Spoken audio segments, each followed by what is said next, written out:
How's it going, guys? I just wanted to get a video out there kind of going over what to expect and what my experience is. The expectations may be different. What actually happens may be a little bit different for everybody, but just my experience and kind of what to expect in your Norfolk Southern conductor trainees training. I am currently about 6 weeks into my on-the-job training after my 3 weeks down in McDonough, so it's about 9 weeks of training I've been through so far. So far, I mean, nothing that I didn't expect as a conductor. I know a lot of you guys might not know what a conductor does. I want to say that people who are applying for a conductor know what they're applying for, but when I was down in McDonough, I did get asked, what does a conductor do? And it was kind of like, you didn't think to look that up before you came to McDonough? So anyway, I want to say that most of you know what to expect or what a conductor does in general. So I just want to, I guess, give you more detail as to what I do in my training and what I've done down in McDonough. So on your first day or Sunday, you'll get down to the hotel, you'll check in, and then Monday morning, if you didn't do your physical before you came down or up, or I came from Massachusetts, so it was about a 17-hour drive. So Monday morning I needed to sleep in, but Monday morning they'll do your physical at the training center with a contracting company that they use for their physical and drug test. As of right now, it could change sometime soon, but as of right now, Norfolk Southern is only doing a urine test. At least that's what I only got. There's no hair follicle test. They could change that, so I don't want that to be something that you're banking on. So it is only a urine test as of right now, though. So you do your physical that day, and then the first week you're going to be working the 4 to midnight shift. So you'll go in to the class at 4 p.m. and do the things you got to do. You'll be going on break. I think it's around 8 o'clock ish. So you get an hour for your lunch break.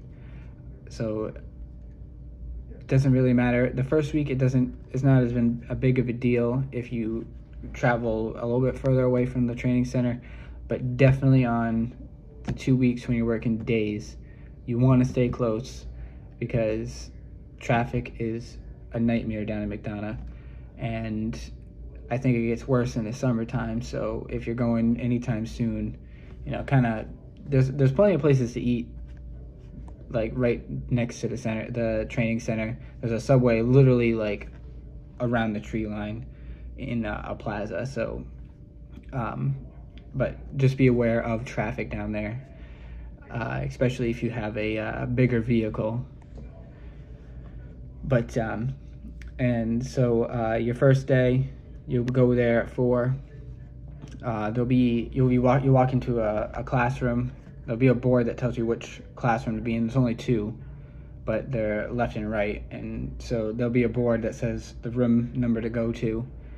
And you go into the room. You walk into the room, and there'll be long tables, all set up with little name plates on them. They'll have your name on it, so you walk in, look for your name, and on the back of your nameplate, you'll sit down, and on the back of your nameplate there'll be your rack ID, your employee number, your temporary password, and your division and signals, what signals you have.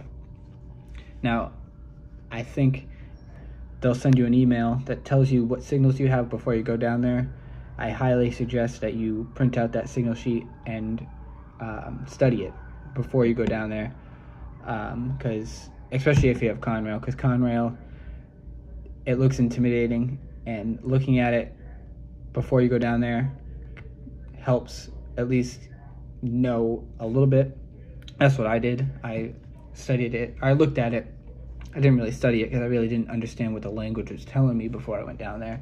But I looked at it and kind of tried to memorize what signal went with what name. So you walk in and you'll get all that. They'll give you a highlighter and a pen, and don't forget if they gave me a notebook. I don't think they gave me a notebook, but you'll get in there, and you'll get in there. They'll do a greeting. I can't think of just a greet to all the teachers and instructors and contractors that are down there. Will introduce themselves, how long they've been working for the railroad, all that kind of information. If you get, I will say the teachers you want to get are Triple T and Zach Ayers. They are very informative and a lot of knowledge about railroad and how to explain it to you in a way that makes sense. So your first day, after that meet and greet, they'll divide you up into two groups.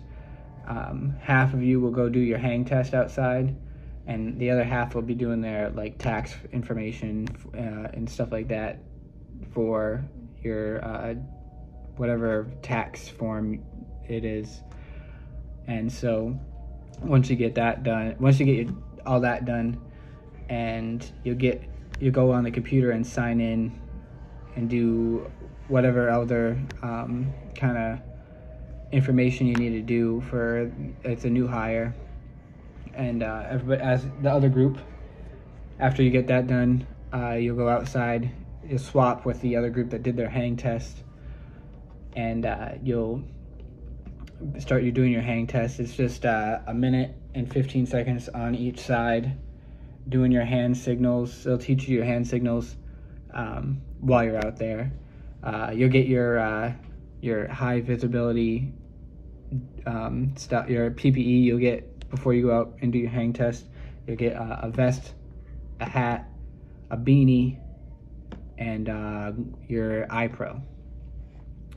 And so you'll get all that stuff. Make sure you wear it when you're down in McDonough, all the time. Don't get caught. I'll get into that when we get to TDR. But so basically, your hang test, everybody overthinks it, and yes, people do fail it, but you have to you're out of shape, or kind of rounder in the your belly area, and just not be able to hold a grip while you're for hanging on there. And the instructors will try to get your mind off of worrying about it by asking you questions while you're up there. Some people don't like it. For me, it helped get my mind off of holding, because I worked construction before I came here, and I was like, oh, ladders. I've worked on ladders all the time, and trust me, I got up there and it did get a little hard for a second, because your grip is some of you probably already know, but your grip will start to hurt, and you're like, oh no. But after your hang test, pretty much you're done.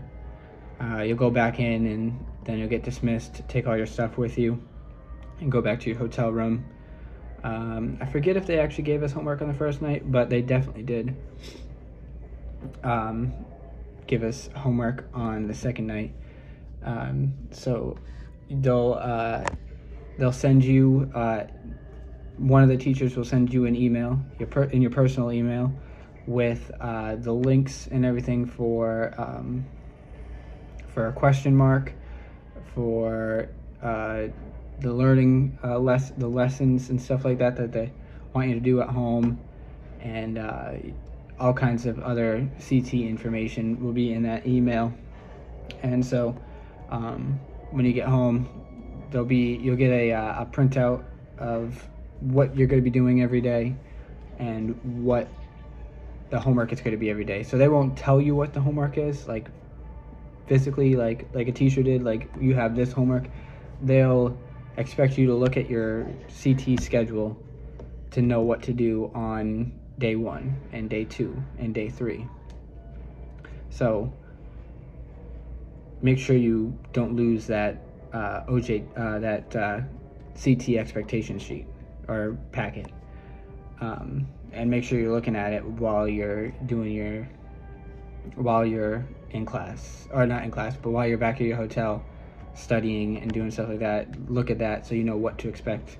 And it's great because you know what you're going to be looking for tomorrow. So if you can keep up with it, you can start looking at stuff further along, and hopefully that'll help you learn it quicker, because you'll read about it and they'll do a lesson on it the next day. So basically your first week is just straight up lessons and just learning the fundamentals of the railroad, especially out in the yard. Out in the yard, you'll get your one day on the end of your first day. You get a duffel bag with your radio, your MTR, and all the other kind of like little things that you need as a conductor. And so on your second day, they'll split you up in half. Half of you be in a classroom for the day, half in the morning, and half of you be out in the yard for that morning, and then you'll flip for the afternoon after lunch. So on the second day of the first week, you'll do your first yard experience outside, and it's the radios. All of us. We only had one person that was a conductor or even worked for the railroad before, so he was fluent with the radio. But all of us who were like new, was very like you're just sitting there like I'm trying to think of what to say, and it's okay. Everybody does it. We all grew together in learning what to say. And trust me, when you get out there and on the job, it's way less stressful because you don't have 12 people like staring at you with their eyes while you're talking on the radio, where it's I feel like sometimes it's just the pressure on you to say the right thing makes you stumble up on the radio too. But after the first week, you kind of start getting into how to talk and knowing what to say, when to say it. So radio stuff, don't worry too much about that there in your first week. So basically then you get into your second week. In your second week, they're pretty much building off of the first week, out in the yard and outside, and pretty much just making you they'll add one thing for the day, but then they'll have you keep going over all the other stuff you've already done. Add, replacing a knuckle, add, whatever. And so so the first 2 weeks, in the classroom are pretty much the same. You show up, you learn the rules and stuff like that, and how operating rules and stuff like that. Then you go outside, switch or do a stat yard, and or they'll teach you how to do setting up a marker, or teach you how to do a class 1A brake test, how to do a class 3 brake test, stuff like that you'll get outside, and they'll kind of either build off of it or they'll talk about it inside, like a class 1 brake test or class 3 brake test. I said class 1A. We don't do those as much as class 1s. But a class 1 brake test, you'll learn about it in the classroom, and then the guys out in the yard will take you and walk you around, tell you all the steps that you do on a class 1 brake test, and then you go, it'll be like back and forth. Like they'll tell you in the classroom, you'll do some version of it out in the yard. Some things they can't do, but for the most part, a lot of the stuff is like they'll talk about it, you'll see it in words, see it in writing. You go out in the yard, see it physically, which, you know, is very helpful. And hopefully, if you paid attention in the classroom, you'll at least know the answers out in the yard. So your second week is kind of like just refining everything that you've learned so far. Week 3, on the Monday of week 3, if you had not done the question marks that they emailed you, any of them, and they'll warn you about this that Friday before, but if you've not done any of them, or like have done like very little of them, they will send you home. That's a big thing down in McDonough. Like, you need to be putting in effort. You need to be showing that you want to be there. It's because they paid for you to go down there. They don't want you to. They don't want to waste your time. They don't want you wasting their time any more than they want to waste your time.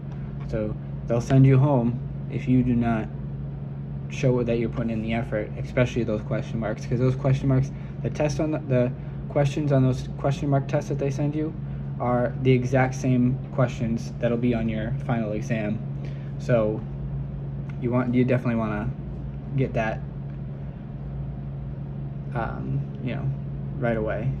And then pretty much after that, on week 3, Tuesday will be your hazmat. Now, you don't get a hazmat test, a hazmat book to take home with you. I got this when I got to OJT, but your hazmat test is open book. They'll give you one of these in the classroom. It'll be highlighted already. So your hazmat test is open book. So I know that sounds like an easy 100, but so Monday they'll go over how to read and understand and where to find stuff. And if you get a book that's not highlighted, they'll go over and tell you what to highlight in your hazmat book for your test. And then Tuesday you'll actually take the test, and you get, I want to say, 2 attempts on the hazmat test. You need to get at least an 80 on your hazmat test. And then on Wednesday, you'll take your signals exam. It's 20 questions. You need to get at least 19 correct, but they really want you to get 20. So, and you get 3 attempts at that, 2 on the day of, and then a makeup on Friday. 3 for hazmat, 2 on the day of, and 1 on the makeup on a Friday. And then on Thursday will be your final exam, and your final exam is 80 questions, pretty much going over everything you've learned out of these books, other than you won't have hazmat. Your OR and your NS1 are the most important ones, and the SGCR, there's a few questions on there that's out of that book. Now, it's not an open book test, so that's why you need to do your question marks and be reading the material that they give you.